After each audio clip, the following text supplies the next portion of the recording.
Toda a Escritura é divinamente inspirada e proveitosa para ensinar, para repreender, para corrigir, para instruir em justiça, para que o homem de Deus seja perfeito e perfeitamente instruído para toda boa obra. 2 Timóteo 3,16. Shalom a todos. Essa é a parte 8 do estudo Regiões Celestiais. Enquanto eu preparava esse estudo, me veio essa escritura, esse texto de Paulo falando para Timóteo, escrevendo para Timóteo. Mas o que me chama muito a atenção nesse texto é que toda a Escritura, ele fala, toda a Escritura é divinamente inspirada. E o muito interessante nisso é que quando Paulo fala isso, eles ainda não tínhamos o Novo Testamento, somente o Tanar. Então, Paulo está se referindo, falando para Timóteo, ao que nós chamamos de o Antigo Testamento. Então, isso me chama muito a atenção, de que ele diz que esse Tanar, compreendido pela Torá, pelos escritos e pelos profetas, é divinamente inspirado e proveitoso para ensinar, para repreender, para corrigir e para instruir em justiça, para que o homem de Deus seja perfeito e perfeitamente habilitado, instruído para toda boa obra. Isso acredito que é algo muito importante para nós nesses dias em que poucos que se chamam crentes, cara, leem as escrituras, e muitos ainda desacreditam do Antigo Testamento, né? E quando na verdade Paulo está dizendo que essa escritura, ele está chamando de escritura justamente aquilo que é o Antigo Testamento. Eles ainda não tinham, né, o Novo Testamento. Eles estavam escrevendo essas cartas que um dia seriam consideradas inspiradas por Deus. Então é apenas um texto que me veio enquanto preparava esse estudo, né, dessa semana. E agora vamos fazer uma pequena recapitulação da aula passada, né, em que nós estamos falando sobre, e já passamos por esta renovação da promessa que o Senhor fez para Avram em Gênesis 15, em que ele novamente, cada vez que o Senhor renova, cada vez que Avram avança na história com o Senhor, com Yahweh, o Senhor passa a falar novamente com ele, e sempre falando coisas a mais do que tinha falado na vez anterior. Assim também falamos sobre essa renovação da promessa, e vimos como o Senhor corta uma aliança com Avram. Então você vai poder ver no vídeo anterior o que significava isso, né, dessa aliança, de como o Senhor cortou essa aliança, porque esse é o termo usado, né? Porque eles cortavam os animais. Ali Avram corta, o Senhor pede para ele cortar os animais, né? Para ele oferecer esses animais, e ele corta-os ao meio, e de como eles passavam, as duas partes que estavam entrando em aliança passavam pelo meio dos animais. Mas nesta aliança o Senhor faz, somente ele passa pelo meio dos animais, como um fogo e uma fornalha ardente. Quando ele dá um sono a Avram, né, que está tentando espantar os animais, e somente ele, somente Yahweh, passa pelo meio dos animais, dizendo que nesta aliança né, representando, fazendo, né, de forma concreta, de forma prática, dizendo que somente Ele que é o responsável pelo cumprimento dessa aliança. Então, tanto a promessa, né, quanto o cumprimento vão depender apenas do Senhor. Né? Não há nada que Avram possa fazer ou não fazer. Né? O Senhor está prometendo, está jurando sobre si mesmo, como diz o escritor de Hebreus no capítulo 6. E também falamos sobre essa questão do descanso e do Shabat, de como o Senhor deu esse sono a Avram, que estava tentando espantar as aves de rapina que vieram ali sobre o sacrifício, e, e de que essa é uma aliança em que nós precisamos estar descansados. Né? Falamos muito sobre esse descanso ali de Hebreus 3 e 4, e a partir dessa perspectiva de que o Senhor, isso só pode ser cumprido, a vida em Deus só pode ser cumprida a partir do descanso, né? De entrarmos no dia que se chama hoje. E falamos também sobre essa etimologia da palavra Shabat, muito mais do que um dia físico, né? Do que um dia semanal. Essa é um dia, é um tempo que se abriu, né? Uma janela de tempo que iniciou com a ressurreição de Yeshua HaMashiach, que se chama hoje.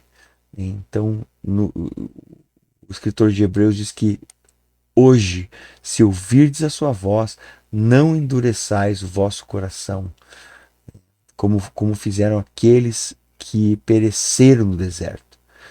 Essa palavra não endureçais, né? Não mantenha o seu coração teimoso diante da voz do Senhor. Então é uma obra é um povo que está sendo preparado para fazer a obra de Deus dentro de um descanso. Somente dentro desse descanso é que essa obra pode ser feita. Né?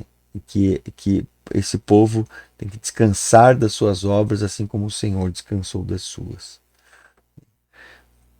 Então, no capítulo de hoje, de Regiões Celestiais, parte 8, nós veremos as duas descendências de Avram.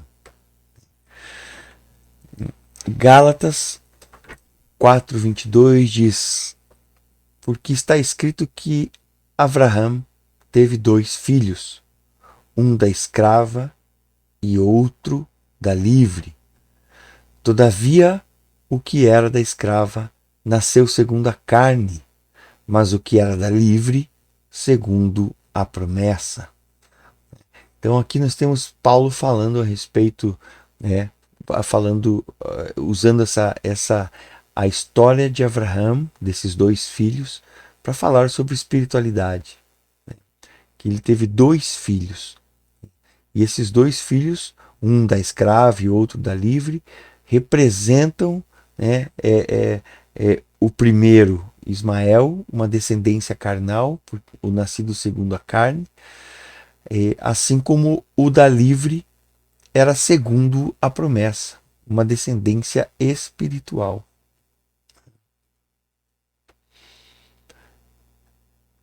E isso está em Gênesis 16:1, onde diz assim: Sarai, Eshet Avram, e Sarai, mulher de Avram, Lo e Aldá. Lo, quer dizer, não dava filhos para ele. Não, Lo e Aldá. Então ela não dava filhos para quem? Para Avram. Né? Então não lhe gerava filhos. Isso é muito interessante porque todas as matriarcas eram estéreis. Sarai, Rivka, Rebeca, Rachel, Léa, todas elas eram estéreis. E é muito interessante porque é, essa questão de como o Senhor cerrou a madre dessas mulheres e, e, e para que elas tivessem filhos, elas teriam que, esses casais teriam que buscar isso em Deus, né? E isso é muito, muito forte, porque se nós tomarmos como exemplo, dentro da tipologia bíblica, que a mulher ela é um símbolo da igreja, né? Quer dizer, a igreja só poderá frutificar se o Senhor fizer segundo o seu poder, segundo a sua vida. Novamente falamos dessa questão do descanso, né? Podemos falar mais uma vez sobre isso, de como não tem como fazer entre aspas, né? Não há como, não tem como fazer a obra de Deus, não tem como frutificar, não tem como gerar filhos espirituais pela força humana, né? Somente por um poder espiritual, pelo dunamis de Deus, é que isso pode acontecer. Então, todas as matriarcas eram estéreis, né? E todas elas, a partir delas, foram nascendo filhos que, que, é, que eram os filhos da promessa. E aí está o cerne de toda essa história. Porque Sarai, a mulher de Avram, não lhe gerava filhos. Velar, Shifra, Mitzraim. E ela tinha uma serva egípcia, Mitzrit, Mitzrit, né? Da palavra Mitzrayim, Egito, né? Ela tinha uma serva Mitzrit, uma egípcia, cujo nome era Agar, né?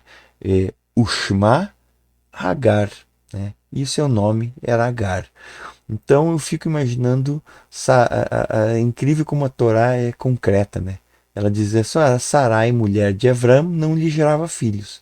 E ela tinha uma serva egípcia cujo nome era Agar.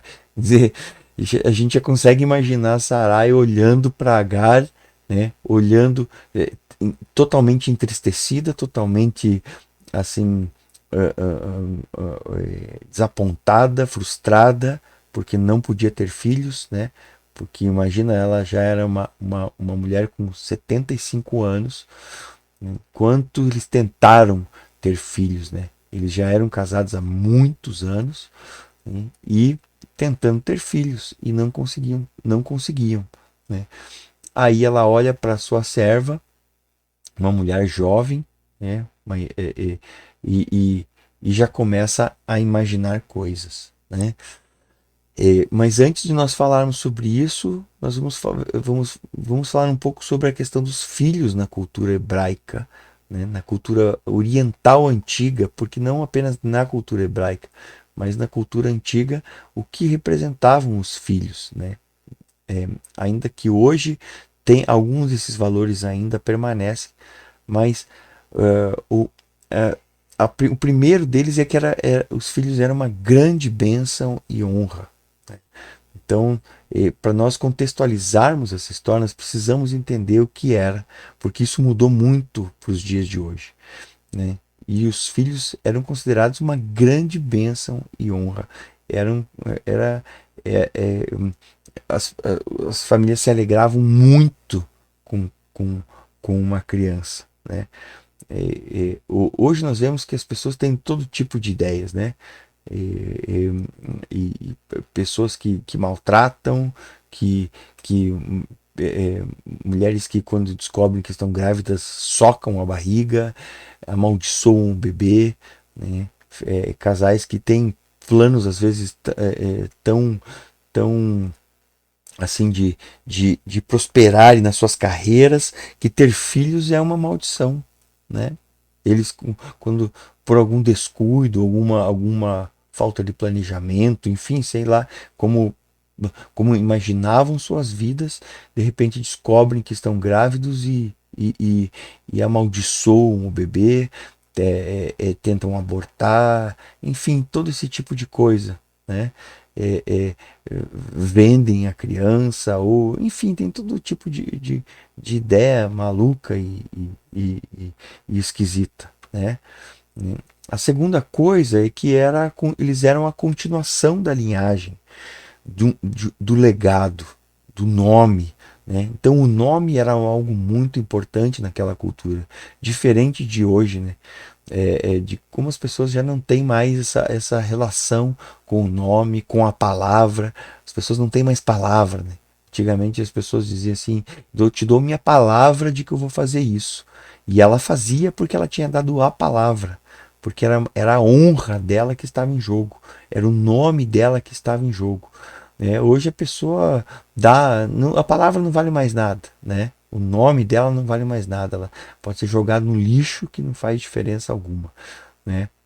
Ela diz, não, eu vou fazer isso, é, é, eu digo isso que eu vou fazer, eu prometo que eu vou fazer, e vai lá e já está descumprindo, né? Já sabe que não vai fazer.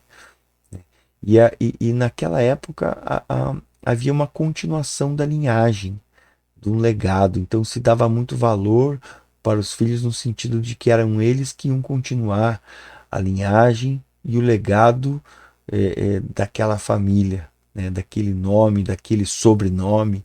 Né? Então essa questão era muito forte na cultura antiga. Né? A terceira coisa que eu separei é que as mulheres eram consideradas bem-aventuradas quando se elas tivessem 7 filhos. Né? Olha aí, né? Até não muito tempo atrás, as famílias tinham muitos filhos. Né?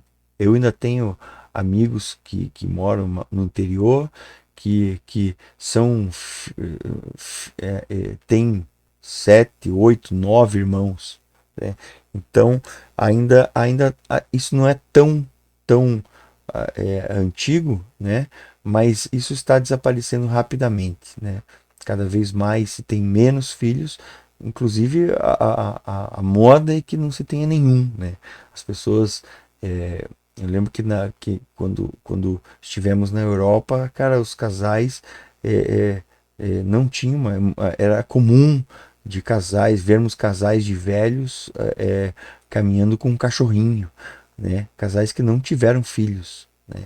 Algo muito triste mesmo, né? Porque era melhor ter um cachorrinho, acabou, morreu e não dá problema e acabou, né? Então, e aí a Europa, o que aconteceu foi que ela envelheceu e não conseguiu se renovar. Então, muitos países, né? Muitos. Antes era mais a Itália que a gente ouvia falar, que chamava para que os descendentes, né, italianos voltassem para a Itália. Mas hoje já é muito comum que muitos países é, é, pedem para que as pessoas busquem a sua linha dentro da árvore genealógica para ver se eles são daquela descendência e voltarem para povoar novamente, para se casarem, para terem filhos naqueles países, porque os países já não tem mais mão de obra, né? Porque envelheceram e não se renovaram, né? E não valorizaram essa questão dos filhos, né? E nessa cultura antiga, cara, eram bem-aventuradas as mulheres que tivessem 7 filhos. Já era uma grande bênção e uma honra ter um filho. Mas algumas foram chamadas de bem-aventuradas, né? Assim como Léa, a irmã de Rahel, né? Uma das mulheres de Yaakov, que era estéril também, né? E o Senhor abriu a madre dela e ela teve 6 filhos homens, né? E mais Diná, né? Então, e ela falou sobre ela mesma: agora eu sou bem-aventurada. Né? Também Miriam, né? A mãe de Yeshua, né?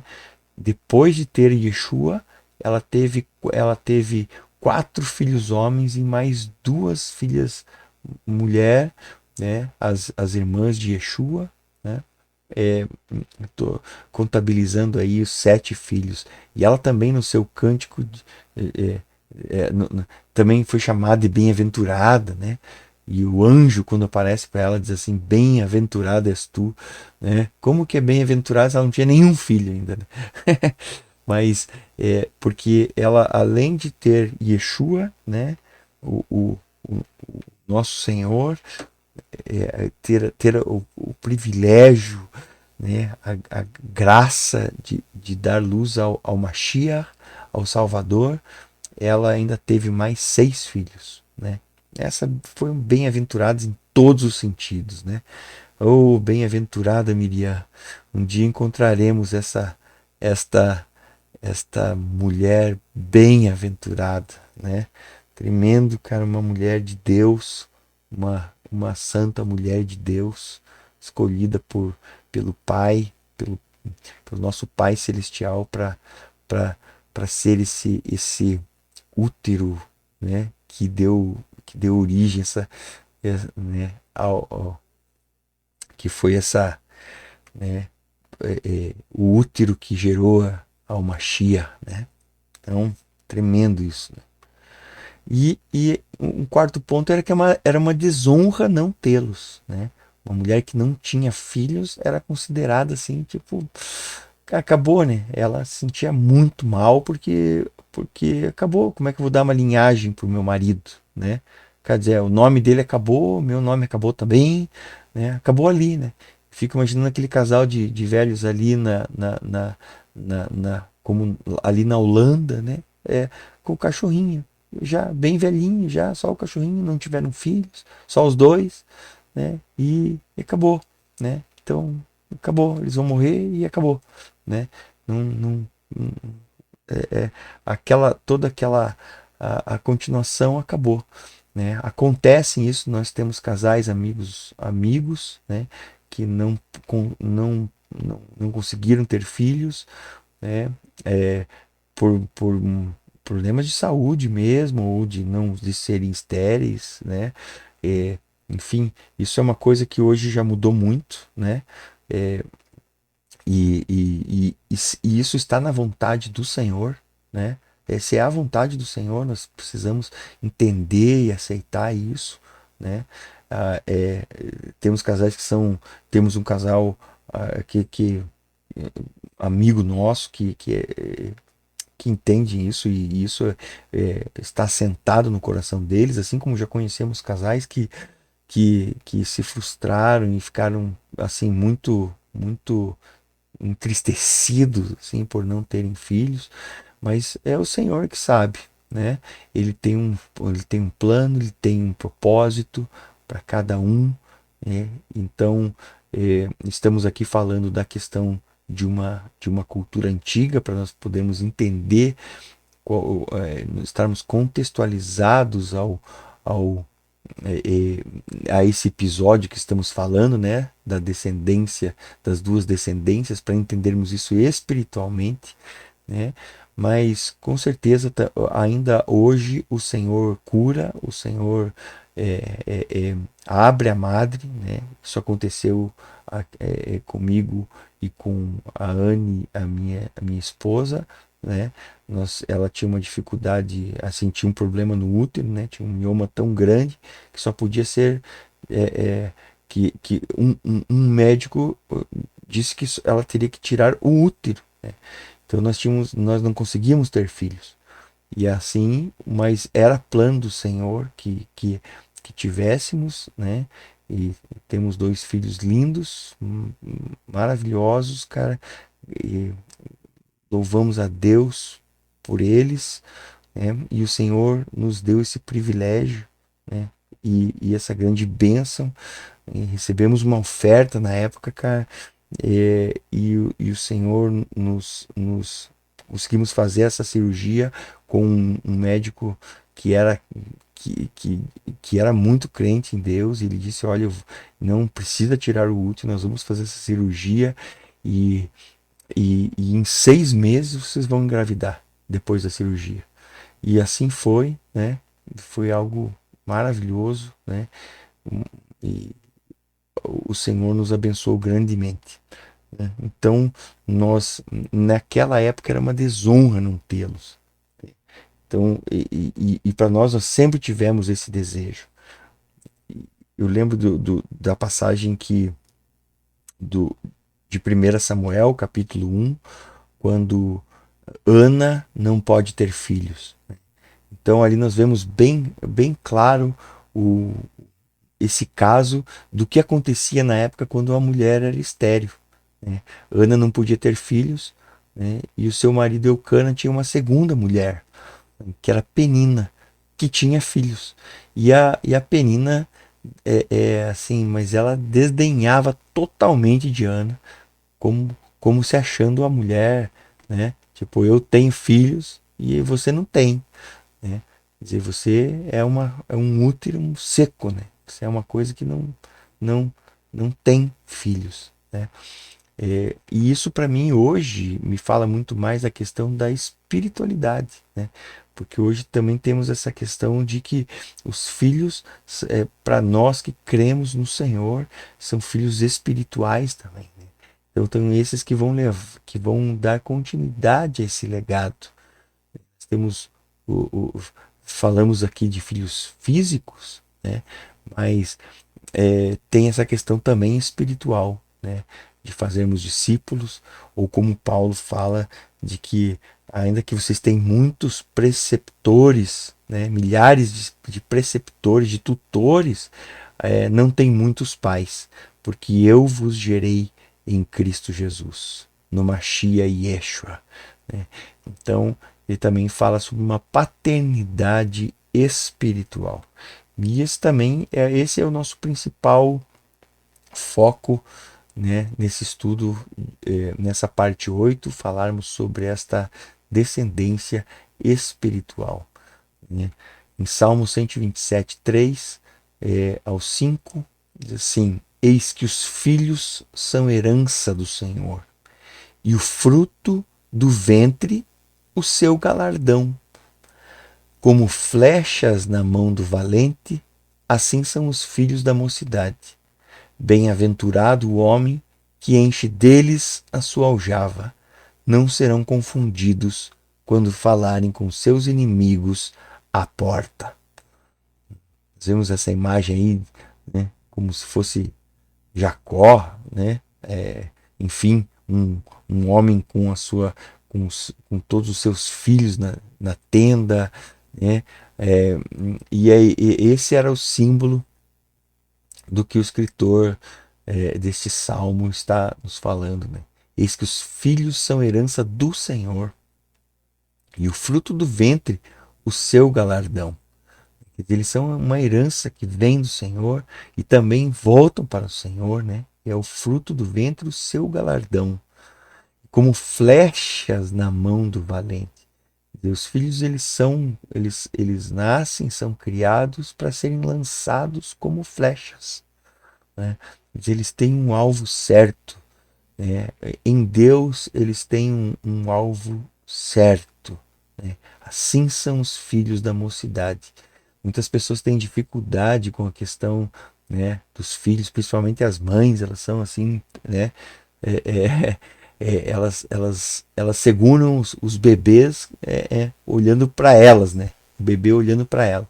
O pai sempre está, né, segura o filho com as costinhas no peito, né? Assim, olhando para frente, com a criança olhando para frente. Então, as mães que têm essa dificuldade, né? Os filhos estão indo para missões e elas estão lá chorando, né? Mas em Deus as pessoas são como os filhos são como flechas na mão do valente. São criados para serem atirados, né? Para serem lançados muito mais à frente, muito mais longe, né? E bem-aventurado o homem que enche deles a sua aljava.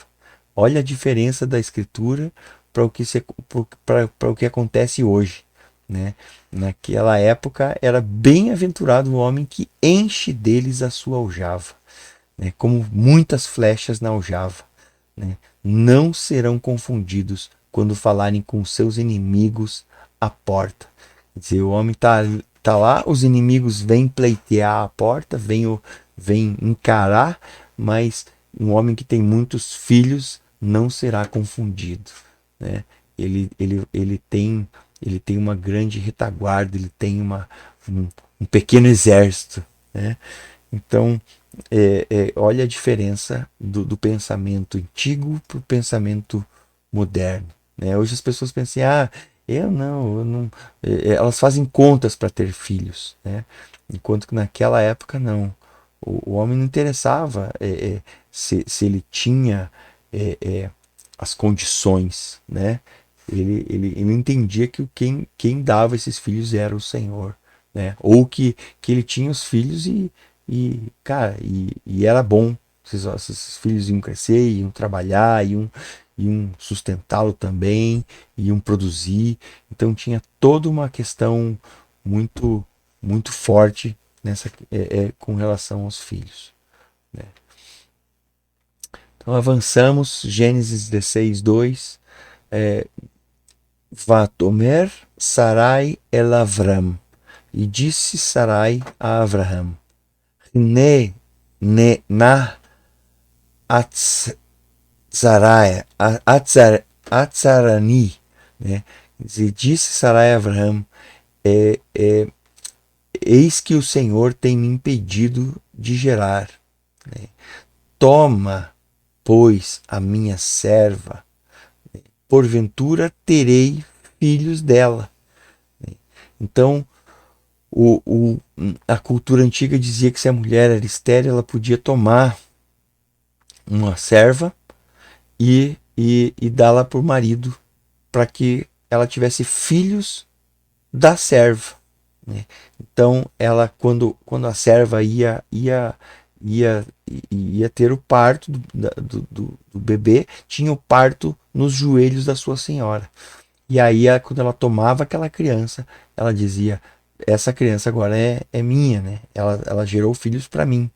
Então, era tipo uma barriga de aluguel, né? E, foi essa a ideia que Sarai teve, né? Ela olhou para sua serva, ela viu a sua própria condição de estéril, e aí ela entrega e diz: ó, o Senhor tem me impedido de gerar, então assim eu vou ter, toma ela, por favor, né? Toma ela e eu vou ter filhos dela, né? Aqui em vermelho Va Yishma Avram Lekol Sarai. E ouviu Avram a voz de Sarai. Muito, muito forte isso, porque esse é um dos episódios em que Avram não consulta o Senhor, né? E ouviu Avram a voz de Sarai e não a voz do Senhor. O Senhor já vinha muitas vezes falando, muitas vezes realçando a promessa, conversando com Abraão em sonhos, né? E abençoando Abraão através de Melquisedeque. O Senhor saiu à guerra com ele, cara, deu vitória para ele contra os 4 reis que tinham vencido os 5 reis cananeus, né? Então ele tinha passado por tantas coisas, mas aqui ele ouve a voz de Sarai. E o que eu gostaria de propor é que essa ideia de que, porque uma das tipologias bíblicas é que a mulher ela simboliza uma igreja e também simboliza a mente, né, do ser humano. Então, nas escrituras, muitas vezes a, a mulher simboliza a mente. Assim, tomou Sarai, mulher de Avram, a Agar, a egípcia, sua serva, e deu-a por mulher a Avram, seu marido, ao fim de 10 anos que Avram habitara na terra de Canaã. Em 2 Coríntios 11:3, Paulo faz essa analogia. Mas temo que, assim como a serpente enganou a Eva com a sua astúcia, assim também seja de alguma sorte corrompidos os vossos entendimentos, e se apartem da simplicidade e da pureza que há em Cristo. Algumas traduções dizem que assim como a serpente enganou a Eva com a sua astúcia, assim também sejam de alguma sorte corrompidas as vossas mentes, e se apartem da simplicidade e da pureza que há em Cristo. Então, aqui há uma analogia da mente com Eva, de Eva com a mente. Então, que quando a nossa mente está desconectada do nosso espírito, né, ela pode ser enganada. Quando ela é apenas uma mente carnal, ela pode ser iludida, né? Ela pode ser enganada, assim como a serpente enganou Eva, enganar também a nossa mente.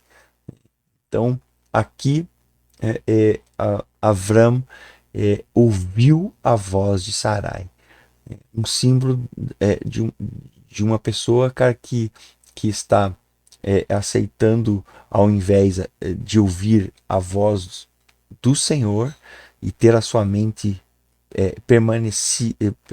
permanecer com a sua mente em Deus, ela ouve o engano, né? E assim produz o erro.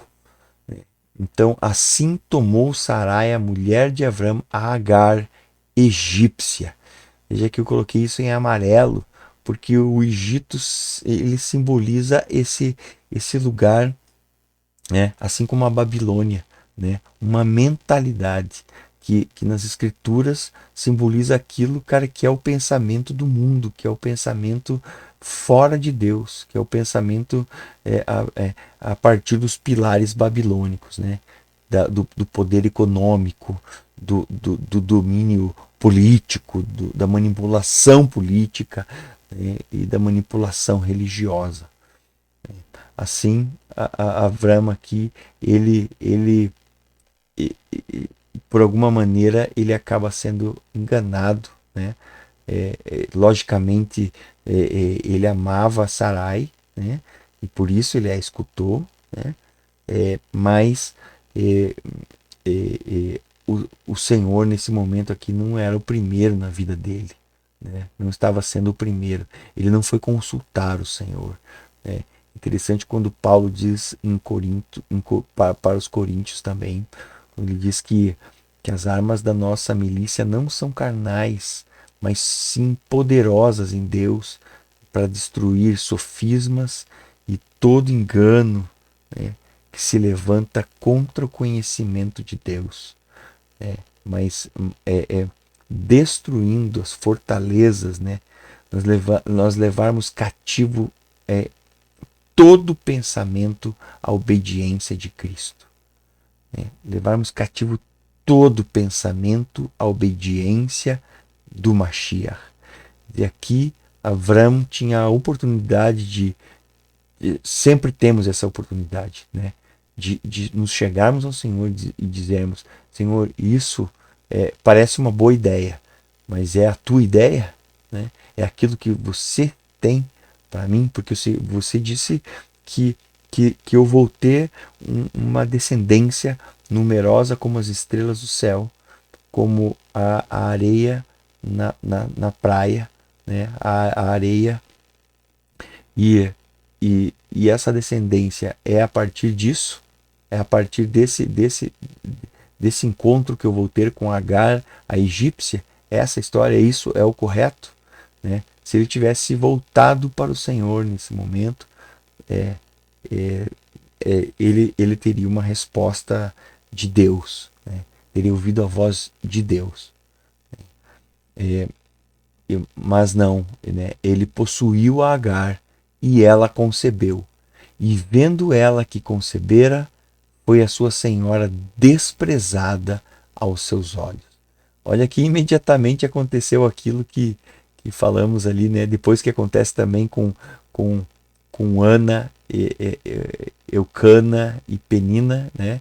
Ali quando Eucana com as suas duas mulheres aconteceu a mesma coisa. Penina desprezava a Ana, né?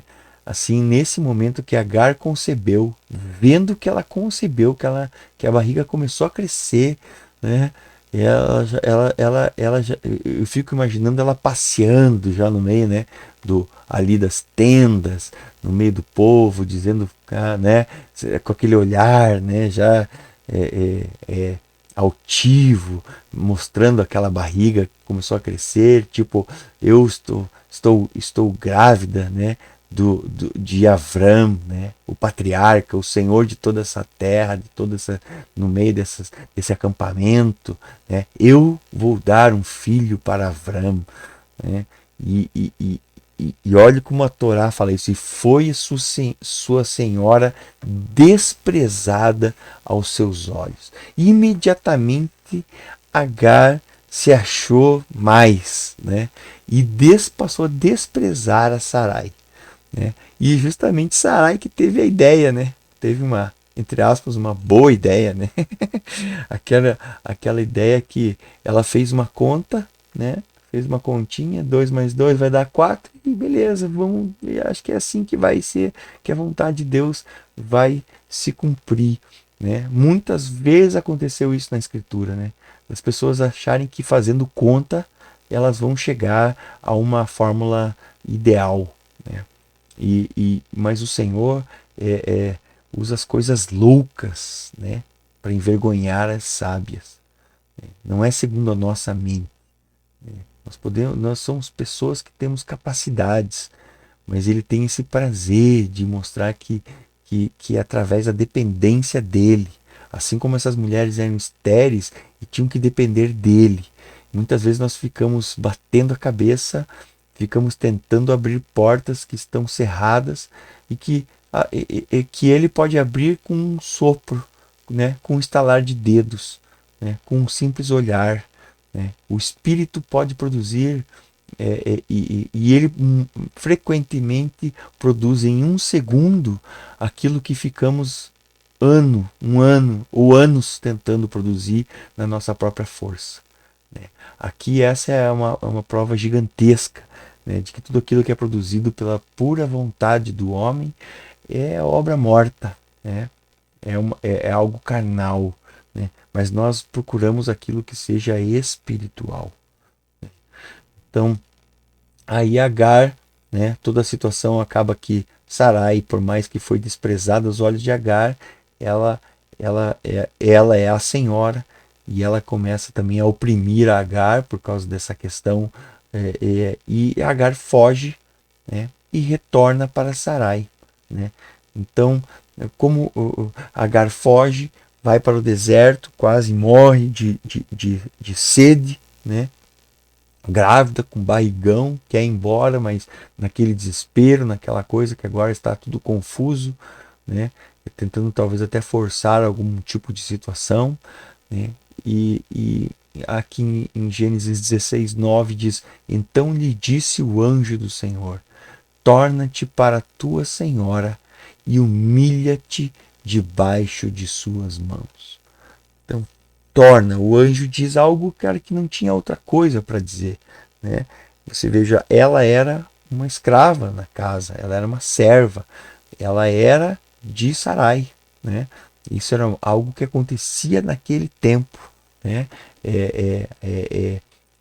Algo que fazia parte disso, assim como as pessoas a gente acha que não existe isso hoje, né? Mas o que o anjo diz, ele diz: torna-te para a tua senhora. Ele não diz: não, se rebele. Ele não pode ir contra aquilo que é a Torá de Deus, a maneira de operação do nosso Pai, como ele estabeleceu o universo. Ele não vai quebrar a sua própria Torá, sua própria lei, ele não vai quebrar isso. Então ele diz: torna-te para a tua senhora e humilha-te debaixo de suas mãos. Então ele dá uma simples diretiva para ela, né? Volte para lá e humilha-te. Né? Assim também Paulo usa esse princípio dizendo assim,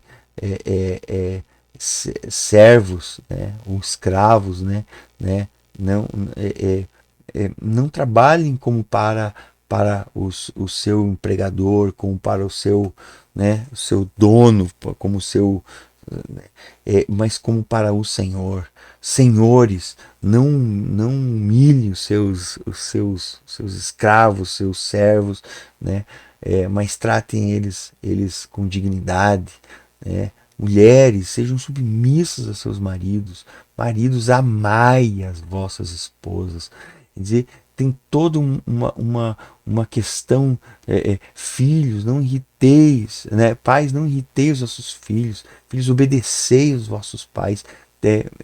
Honrai os vossos pais, né? Então tem toda uma maneira de se fazer as coisas que são princípios eternos. Aqui ele diz algo que é o que deve ser feito, né? Torna-te para a tua senhora e humilha-te debaixo de suas mãos, né?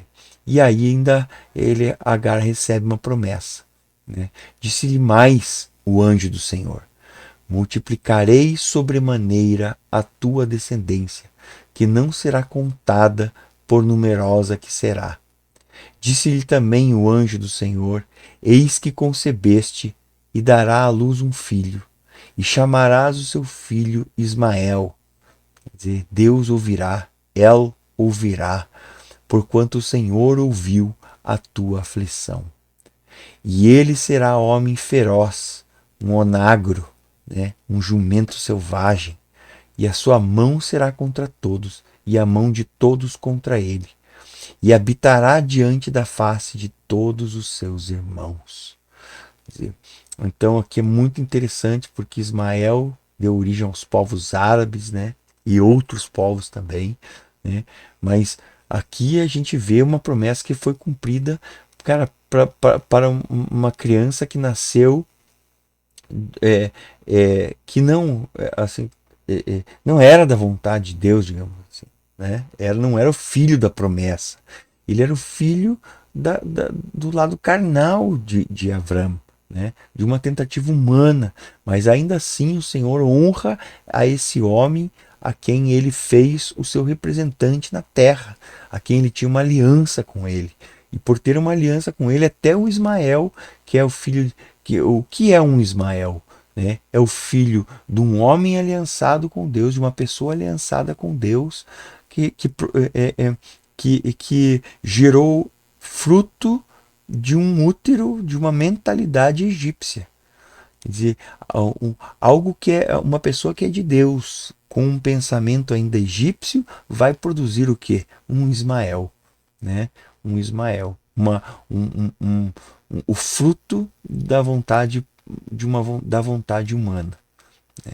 Então o Senhor multiplicou isso pela fidelidade que ele teve dessa promessa que ele fez dessa aliança que ele fez com Avram, né? Ele disse: é um filho teu, da tua semente.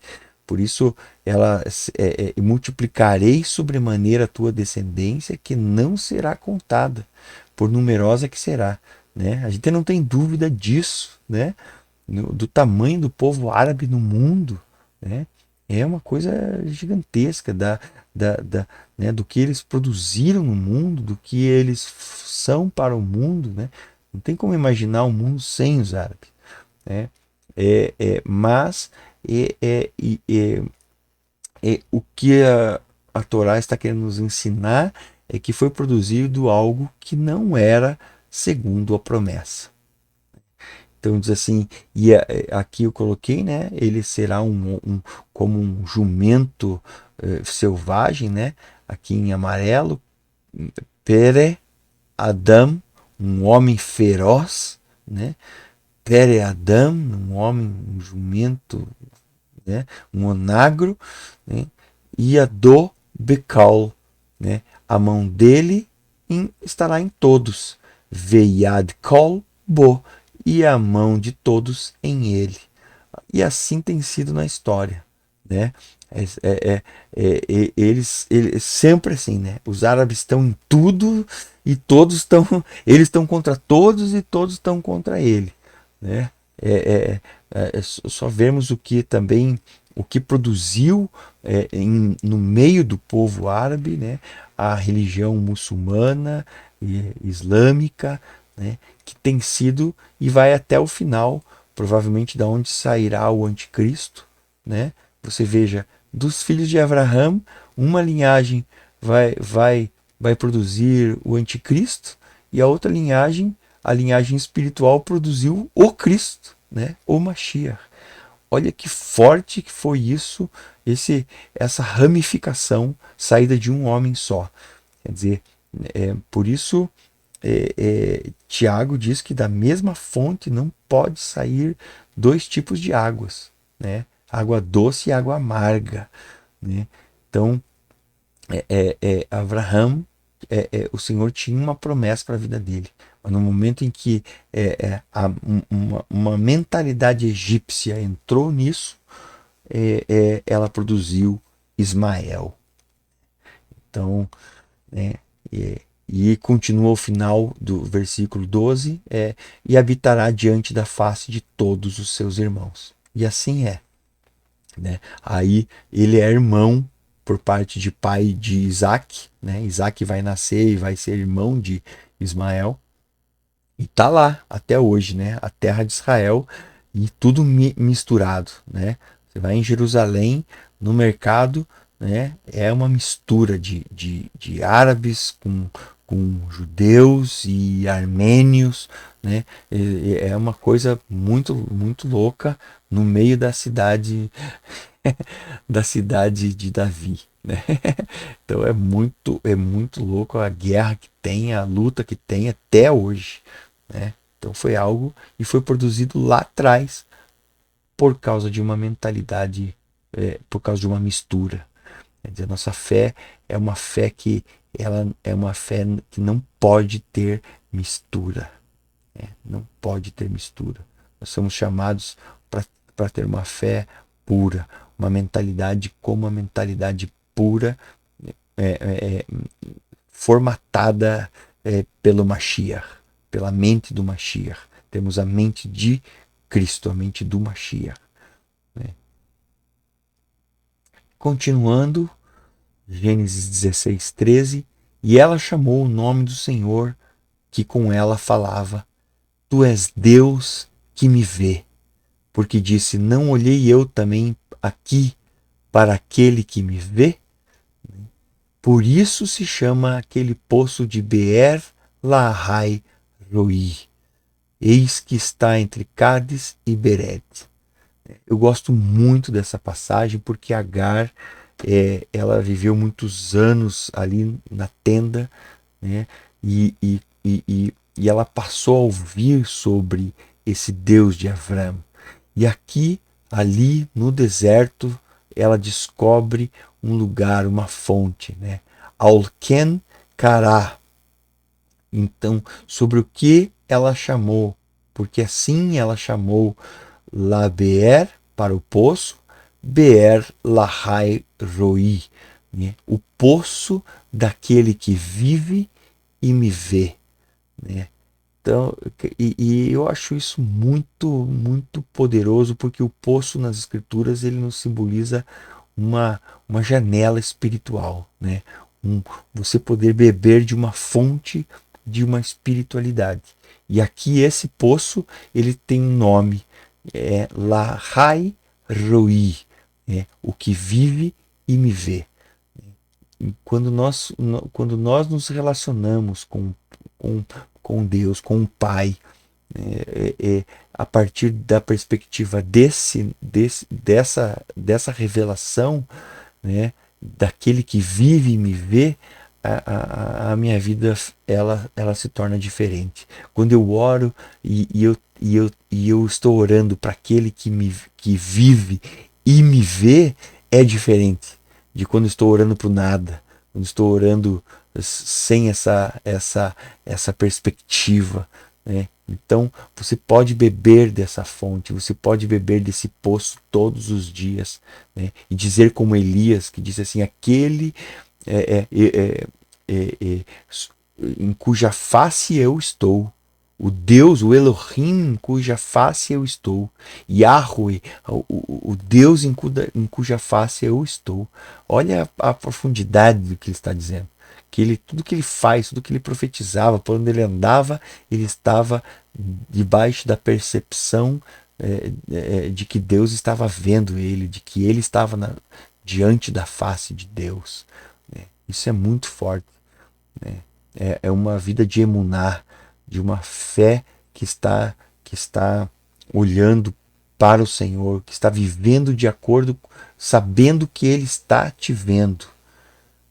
Você vive de acordo com esta perspectiva de que Ele está te vendo, de que Ele está vivo e te vê, né?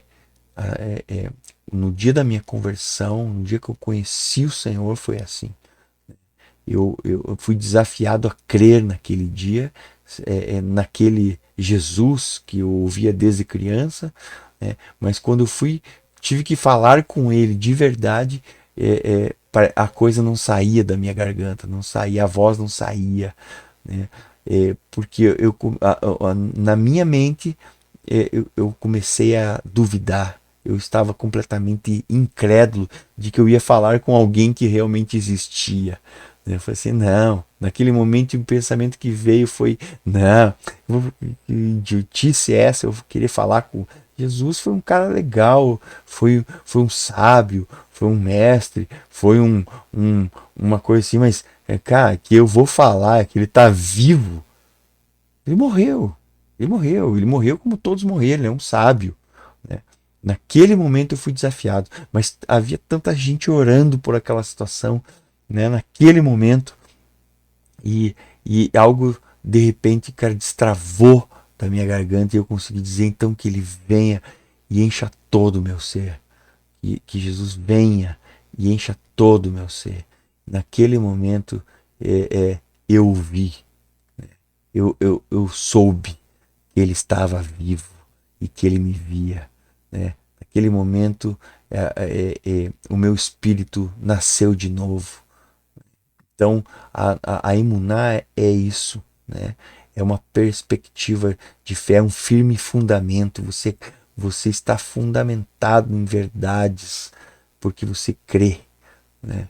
E isso é, o, a essência, é a base, é a coluna de sustentação da minha e da sua fé, né? E né? Então, Beer Lahai Roi, o poço daquele que vive e me vê. Lembre-se disso sempre que você pensar num poço ou ver ou estiver lendo a escritura, cara, porque cada poço, cada monte que tem um nome, né, são revelações de Deus para as nossas vidas, né? São fontes para serem bebidas, né? São montanhas para serem escaladas, são caminhos para serem feitos, né? Então, a espiritualidade é algo muito maravilhoso, muito profundo, algo para ser desenvolvido por toda uma vida, né? A maior aventura que um ser humano pode ter é experimentar a vida do Espírito. Glorioso Deus, bendito é o Senhor. Gênesis 16:15. E Agar deu à luz um filho a Avram. E Avram chamou o nome do seu filho, que Agar tivera, Ismael. Então aqui Avram é obediente àquilo que o anjo falou, que seria Ismael o nome, né? 2000 anos, praticamente 2000 anos depois, um homem chamado Yosef, José, né? Casado com uma mulher chamada Miriam, Maria, né? Ele ouve do anjo, né, que o nome do filho que ela vai ter é Yeshua, né, é a salvação, né, o Salvador, porque ele salvará o seu povo dos pecados deles. E a criança nasce e eles chamam ele de Yeshua, né? Então ele foi também obediente, como foi obediente o patriarca Avram, né? Porque os nomes têm muito significado, já temos falado isso, né? Do valor do nome, da identidade, a força que o nome que uma pessoa tem em Deus, como ela carrega uma identidade e um destino. Ela tem um mapa dentro de si, né? Quando ela tem o nome correto, né? Nós vemos pessoas com os nomes errados, né? Tantas pessoas que sofrem com o nome errado, né? Aníbal, né? O servo de Baal, né? Então tem coisas que são em Deus tudo é modificado, né?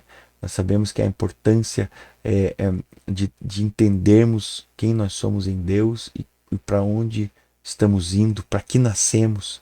Né? Tem pessoas que têm os seus nomes modificados, tem pessoas que têm seus nomes acrescentados, verdades espirituais. Tem pessoas que continuam com o mesmo nome, mas entendem uma nova realidade interior. Então, tudo isso, fruto de uma vida do Espírito, cara, é algo de um relacionamento com o Espírito, né, com o Pai, com o Filho, com o Espírito, vão acrescentando a nossa vida e a nossa espiritualidade. Gênesis 16:16, e era Avram da idade de 86 anos quando Agar deu à luz a Ismael. Guarde esse número, 86 anos. Então, com 85, Avram tinha 85, né? Quando ele tomou a Agar, e com 86 nasce Ismael. Então, aqui tem uma pequena árvore genealógica, né? Onde temos o patriarca Avraham aqui em cima, né? Aqui temos no lado esquerdo a Isaac, o filho da promessa, que teve 2 filhos, Esaú e Jacó. Né? Temos aqui o filho Ismael, né? de Avram com Agar, que está aqui embaixo, e ele teve 12 filhos, como a escritura falou. Né? Príncipes saíram dele, então tem 12 filhos, falando de um governo. Né? Quer dizer, porque a escritura está nos falando de algo espiritual, né? Que tinha que ter uma segunda linhagem, e haver uma segunda linhagem que vai até o final, como sempre há. Né? Esaú e Jacó, né? 2 linhagens distintas, assim como reis tiveram linhagens distintas, né? Shaul e David, né? E assim por diante, cara, sempre tem, como tem o primeiro Adão e o segundo Adão, né? O segundo e último Adão, sempre tem essa tipologia, algo que precisamos sempre observar para podermos entender a escritura dessa perspectiva, que tem algo que é de Deus e algo que tem o reino de Deus e o império das trevas. Tem a Babilônia, né, sendo estabelecida por Nimrod, e tem o reino de Deus sendo estabelecido através de Avram. E aqui também temos algo interessante, que é a questão de que Abraão teve mais 6 filhos, né, depois de Isaac. Né? Ele teve os filhos da sua esposa chamada Keturá, né? Ele teve mais 6 filhos. Então, Abraão teve, junto com esses 6 filhos e Ismael, ele teve 7 filhos, né? Digamos assim, da carne. Né? Então, ele foi bem-aventurado até na carne. Né? Mas apenas um filho, apenas Isaac, foi aquele que deu sequência à linhagem do Mashiach, a linhagem espiritual. Então, Isaac, né, esse que é o filho do Espírito. Né? Quer dizer, Abraão teve 7 filhos segundo a carne, mas produziu muito, né? Foi bem-aventurado segundo como homem, né? Mas aquilo que ele produziu no Espírito, cara, vai durar eternamente. Né? Uma linhagem espiritual. E assim foi, né? Vai rir Avram, e foi Avraham ben Teshiim Shana Vetesha Shanim, e foi Avraham filho de 99 anos. Isso é algo interessante, como a escritura, como a Torá é concreta, né? Ele foi filho dos 99 anos que ele teve. Ele não é apenas um filho de alguém com 99 que tem 99 anos, mas ele é filho dos 99 anos. Né? Porque os anos da nossa vida que nós temos são eles são a nossa história. Nós estamos aqui fruto desses anos de história. Né? Fruto de tudo que aconteceu na nossa vida. Né? De tudo que a gente comeu, de tudo por onde a gente andou, com quem a gente conversou. Nós somos frutos dessa experiência. É isso que nós que nós somos construídos ao longo dos anos, né? Também, né? Nós construímos a nossa história, né? Vayera Yahweh el Avram, né? E apareceu Yahweh el a Avraham, né? E disse, Vaiomer Elaiv, e disse a ele, Ani El Shaddai, eu sou o El Shaddai. Né? Diferente aqui, eu coloquei o Todo-Poderoso, mas assim, a melhor tradução é eu sou o teu peito, teu sustentador. Né? As Bíblias trazem tradução de El Shaddai como Deus Todo-Poderoso, mas a palavra hebraica Shad significa peito. Shaddai, meu peito. Né? Então eu sou o teu peito, eu sou o teu sustentador. Né? Então eu sou aquele que vai cuidar de você. Eu sou com certeza o Todo-Poderoso, né? Mas a palavra Shad significa peito. Né? Rit Halech, né? Anda lefanai, anda em minha face. Né? A tradução aqui fala em minha presença, mas a palavra lepanai, né? O lefanai é a face, né? Anda para a minha face, como falamos agora há pouco. Quer dizer, o Senhor está dando esse conselho para Avram: anda na minha face. Seríamos, nossa, muito sábios espirituais se nós andássemos e levássemos a nossa vida andando diante da face de Yahweh. Vê Yer Tamim e se torne perfeito, né? E seja perfeito. Anda na minha face e seja perfeito. Uma coisa vem da outra, né? Você anda diante da face de Yahweh e você vai se tornar perfeito, né? Você vai ser aperfeiçoado. Esse a salvação, ela tem a ver com esse aperfeiçoamento, né? Aperfeiçoai a vossa salvação. Não é uma coisa que acontece de uma vez por todas. Nós temos essa ideia, né? Nós estamos sendo completamente a obra já foi completa na cruz e nós estamos nos apropriando quando nós andamos em cima desse caminho que é Yeshua HaMashiach. Né? Assim nós vamos sendo aperfeiçoados para nos tornarmos esses seres humanos como nunca houve na história, na humanidade, a não ser por Yeshua HaMashiach. Né? Homens se tornando tudo aquilo que o Pai planejou, que eles fossem. Só nele, só em Yeshua HaMashiach. No mundo natural não tem como. Por melhor que o ser humano busque ser, ele não consegue alcançar. Mas Yeshua HaMashiach, o homem perfeito, o homem que alcançou tudo, o ser que alcançou todas as coisas, e nele nós podemos alcançar. Né? Nós nos tornamos como ele é. Então, que assim seja na minha e na sua vida. Né? Então, aqui o que é muito interessante, voltando ao texto, né, que ele diz assim: sendo, pois, Avraham da idade de 99 anos, apareceu o Senhor a Avram. Olha que interessante, né? Lembra do texto anterior? Quantos anos ele tinha quando teve Ismael? 86. Né? Então, se fizermos aquela continha básica, né? 99 menos 86, nós temos o número 13, né? O número de Hassatã. Né? Então, durante 13 anos, o Senhor não apareceu para Abraão. Muito interessante isso, porque o Senhor ficou 13 anos sem falar com Abraão depois que ele teve Ismael. É uma coisa terrível, né? Porque agora Abraão tinha tomado uma atitude precipitada por ele mesmo, e até que Ismael se torne homem, que é com essa idade de 12 a 13 anos, quando tem o Bar Mitzvah, né? o Senhor não aparece, não fala com Abraão, só apenas. Então a Torá nos fala isso. Num versículo ele tem 86 anos. Daí, quando o Senhor aparece para ele novamente, ele tem 99 anos.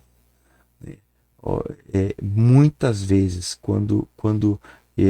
isso já aconteceu, não só comigo, mas com muitas pessoas, que o Espírito está comunicando algo e a desobediência causa um calar do Espírito, né? Porque o Espírito, ele é gentil, ele vem, ele produz algo, ele fala, ele quer envolver, ele vem como o bater de asas de uma pomba, né? Aquela movimentação do Espírito, né? E é fácil perder essa movimentação para o ser humano se ele não se concentra nessa vida do Espírito, em ouvir e obedecer, em desenvolver, em andar na face de Yahweh. Então, assim, a Torá nos ensina que depois de 13 anos, quando Ismael já virou um hominho, já virou homem, ele está pronto, ele pode ser mandado embora, como nós vamos ver adiante, né? Porque o Senhor não iria mandar a mãe com uma criança embora, né? Mas agora ele já é um homem, ele já está desenvolvido, ele tem capacidades, ele tem andado com o seu pai Avram durante muitos anos, ele tem já uma identidade, já tem o seu próprio destino, né? Então agora o Senhor pode voltar a falar com Avram, né? E ele diz: eu sou o teu El Shaddai, eu sou o El Shaddai, anda em minha presença e seja perfeito. Olha que eu gosto quando a Escritura fala seja perfeito, porque o Senhor está buscando perfeição, né? Está buscando perfeição. Não a perfeição segundo os nossos olhos, não segundo o que a televisão diz que é, não segundo o mundo diz que é, nem a perfeição de beleza, nem a perfeição de inteligência, nem a perfeição segundo os nossos olhos, mas a perfeição segundo Deus. Então, não se engane, nós não conseguimos ser perfeitos por nós mesmos, e aquilo que nós achamos que é perfeito aos nossos olhos, frequentemente, quase que 100% das vezes, não é o que agrada a Deus. Então, precisamos entender o que é perfeição segundo a Escritura. E continua em Gênesis 17:2. Ve etna beriti beni ubeinecha, e porei minha aliança entre mim e ti. Ve arve otcha bemeod meod, e te multiplicarei em muito, muito.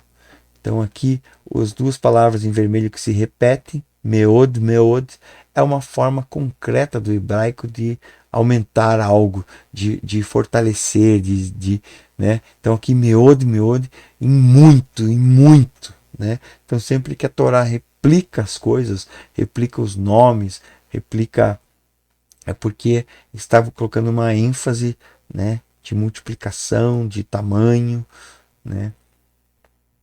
E aqui é o que o Senhor está dizendo: eu te multiplicarei grandissimamente. Então caiu Avram sobre seu rosto, e falou Deus com ele, dizendo: quanto a mim, eis a minha aliança contigo, serás o pai de muitas nações.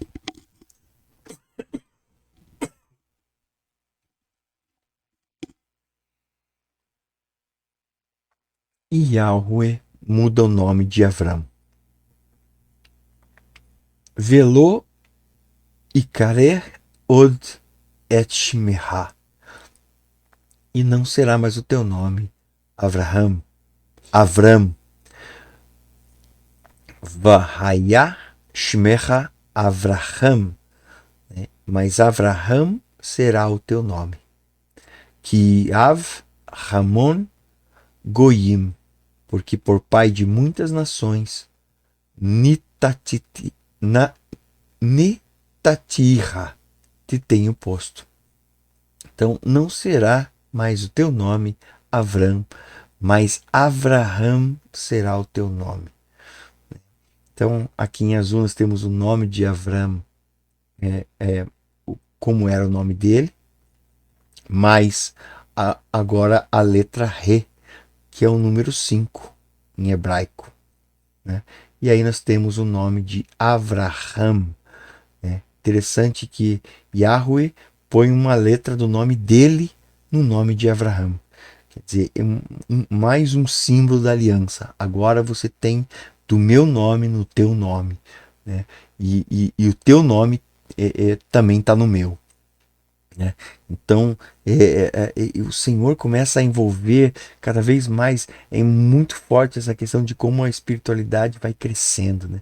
Como esse caminhar com o Senhor vai aumentando, e o Senhor vai engordando, vai fazendo crescer, né? Esse relacionamento, né? Agora ele muda o nome de Avram, que significa pai exaltado, para Avraham, pai de uma multidão, né? Pai de multidões. Né? Então, de um pai exaltado, né? Do singular, pai exaltado é o pai de uma pessoa, né? É um filho que exalta o pai. Né? Ele é um pai exaltado para um filho. Né? Agora, o Avraham se torna um pai de multidões. Né? Olha que forte isso, né? Como ele acaba se tornando, até no nome, o Senhor está multiplicando ele grandissimamente. Né? Interessante que o nome dele antes, Avram, era o número 243, né? Na Gemátria. Né? Que 2 mais 4 é 6, mais 3 é 9.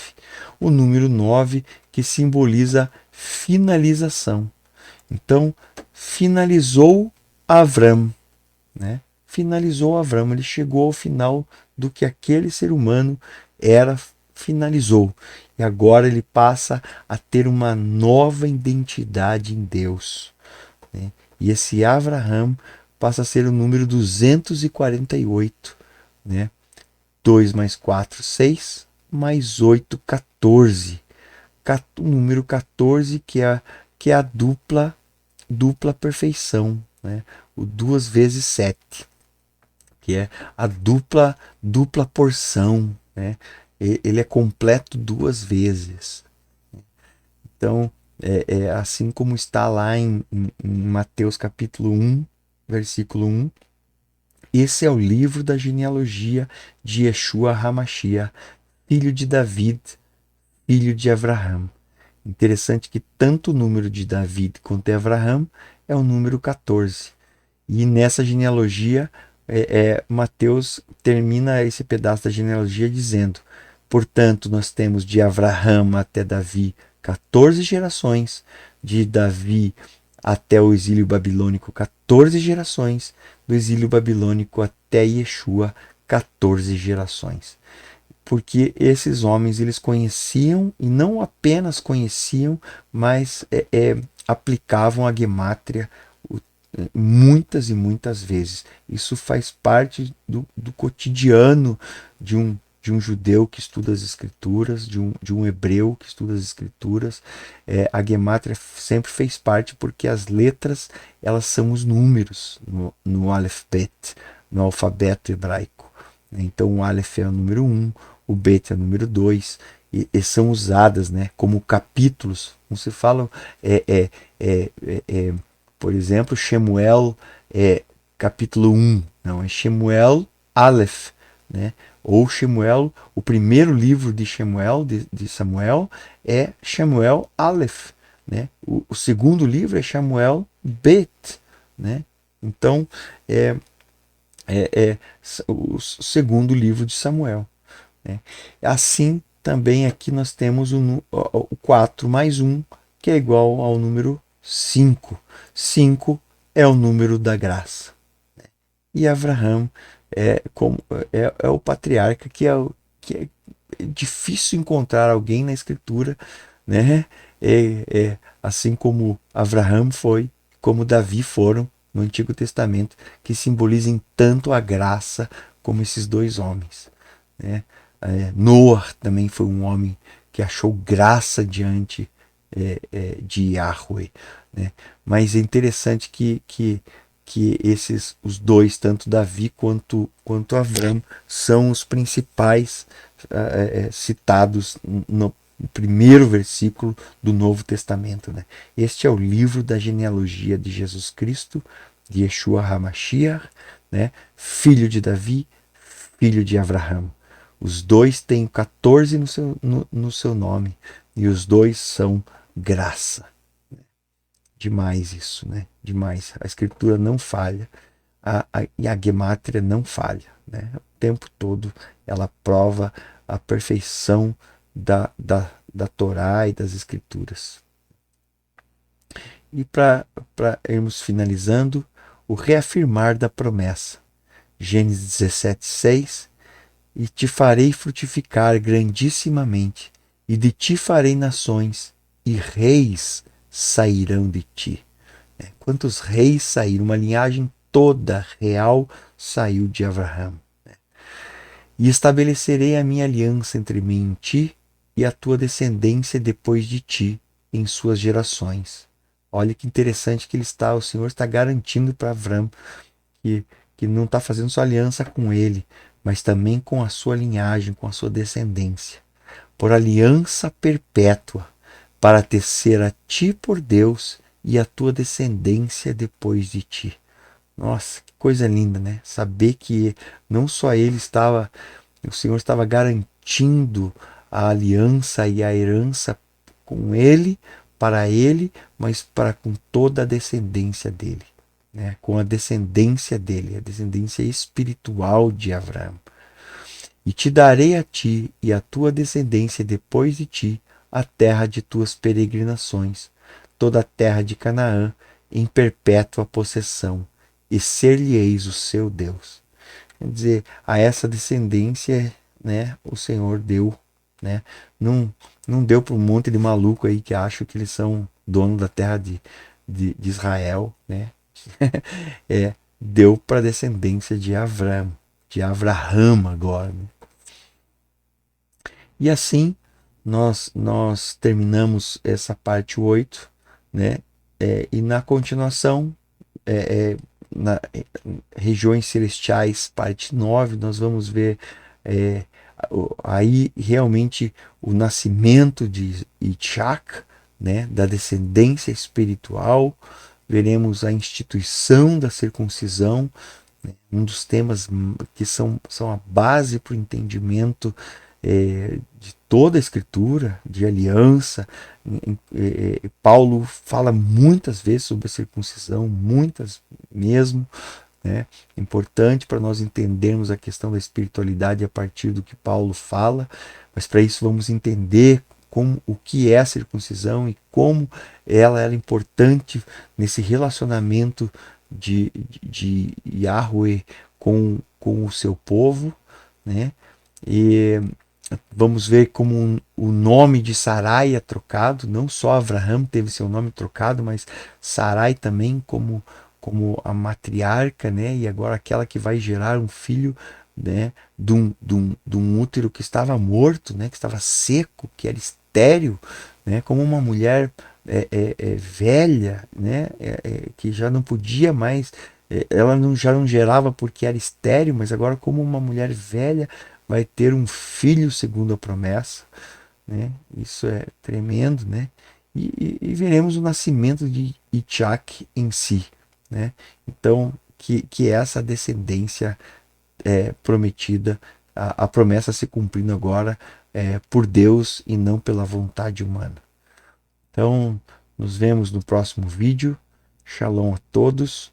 Que o Espírito possa comunicar seu Espírito e firmar verdades do Senhor através da Torá e através do estudo das Escrituras. Um beijo a todos. Shalom.